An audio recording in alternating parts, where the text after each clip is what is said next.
ایک اور کتاب دوستوں، بہت ہی اہم کتاب، ملزم جنا حاضر ہوا، عماد بزدار صاحب کی، یہ فکشن ہاؤس نے چھاپی ہے کتاب۔ حال ہی میں یہ کتاب آئی ہے اور ابھی کتب میلے میں دستیاب بھی ہے یہ کتاب، اور فکشن ہاؤس کی آپ صفحے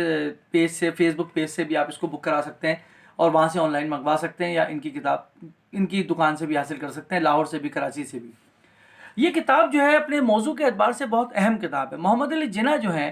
جن کو قائد اعظم بھی کہتے ہیں، پاکستان میں کہا جاتا ہے، ہم قائد اعظم بھی کہتے ہیں انہیں، قائد اعظم محمد علی جناح، ان کے اوپر بہت سارے الزامات لگتے ہیں۔ وہ انگریزوں کے ایجنٹ تھے، انہوں نے ہندوستان کو تقسیم کروا دیا، وہ بہت ہٹ دھرم آدمی تھے،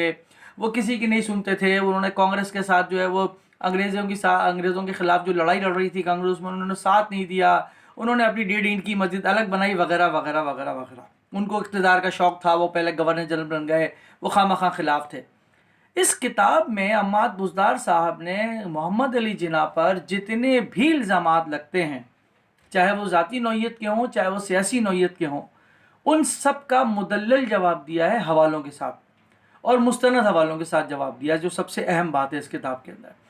اس کتاب کے اندر انہوں نے یہ بتایا ہے کہ جناح جو تھے وہ کس طرح 3 فیزز میں انہوں نے جناح کی کہانی بیان کی ہے، ایک طرح سے جتنا میں سمجھا ہوں اس کتاب کو۔ پہلے فیز میں انہوں نے یہ بیان کیا کہ جناح ہندو مسلم اتحاد کے حامی تھے اور بڑے بھرپور طریقے سے حامی تھے۔ 1937 تک جناح جو یہ خیال رکھتے تھے کہ ہندو اور مسلم مل کر جو ہندوستان کو آزاد کرا سکتے ہیں، انگریزوں کے خلاف لڑائی لڑ سکتے ہیں۔ لیکن عماد بزدار صاحب نے بہت تفصیل کے ساتھ اس کتاب میں یہ بتایا کہ کیوں جناح جو تھے وہ کانگریس سے برگشتہ ہوئے، کانگریس کی وہ کون سی ایسے اعمال تھے یا کون سی ایسی سیاسی حرکتیں تھیں یا سیاسی کام تھے جس کی وجہ سے جناح ان سے بیزار ہوئے، اور پھر جناح نے کچھ دنوں کے لیے کنارہ کشی اختیار کر لی ہندوستان کی سیاست سے، اور پھر وہ واپس آئے ہندوستان کی سیاست میں، تو اس کی وجہ کیا تھی، اور پھر وہ بابائے قوم بنے یا انہوں نے 2 قومی نظریے کی بات کی، اس پر انہوں نے عماد بزدار صاحب نے بہت تفصیل سے روشنی ڈالی ہے۔ خاص طور پہ جو یہ ہندوستانی حوالے ہیں اور جو اب ڈی کلاسیفائیڈ ہوئے ہیں، بہت ساری چیزیں جو ڈی کلاسیفائیڈ ہوئی ہیں جو بر صغیر کی تاریخ کے حوالے سے تھیں، عماد بزدار صاحب نے اس کتاب کے اندر اس کے حوالے بھی بہت تفصیل سے دیے ہیں اور بہت مدلل دیے ہیں۔ آپ اس کتاب کو پڑھیں گے تو آپ کو پتہ چلے گا کہ جناح جو تھے وہ تقسیم کے ہرگز حامی نہیں تھے، یہ کانگریس تھی جنہوں نے اپنی ہٹ دھرمی سے، ضد سے، اور انا جو تھی گاندھی صاحب کی، پٹیل کی اور نہرو کی، اور ماؤنٹ بیٹن پھر جب آخر میں آیا اور اس کی جو ضد اور ہٹ دھرمی تھی، انہوں نے جو ہے جناح کو تقسیم کی طرف دھکیلا، ورنہ جناح جو تھے وہ مسلمانوں کے لیے صرف قانونی، اخلاقی، سیاسی،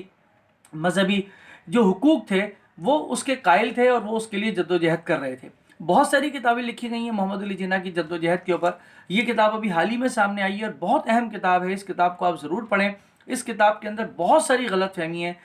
فہمیاں جو جناح کے متعلق بیان کی جاتی ہیں، اس کا ازالہ یقیناً عماد بزدار صاحب نے کر دیا اور وہ مبارکباد کے مستحق ہیں۔ خاص طور پہ ولی خان صاحب کی جو کتاب ہے حقائق ہیں، اس کے اندر جو بہت ساری چیزیں جو غیر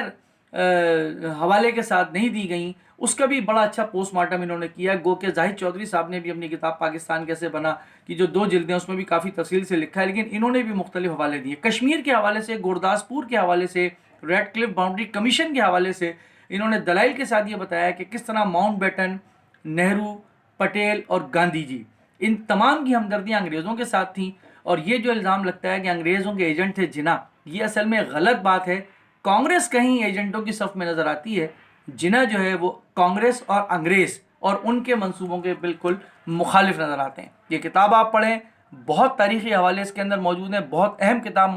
ہے یہ موجود، اور عماد بزدار صاحب کی کتاب ہے، فکشن ہاؤس سے آپ حاصل کر سکتے ہیں یہ کتاب، ملزم جناح حاضر ہو۔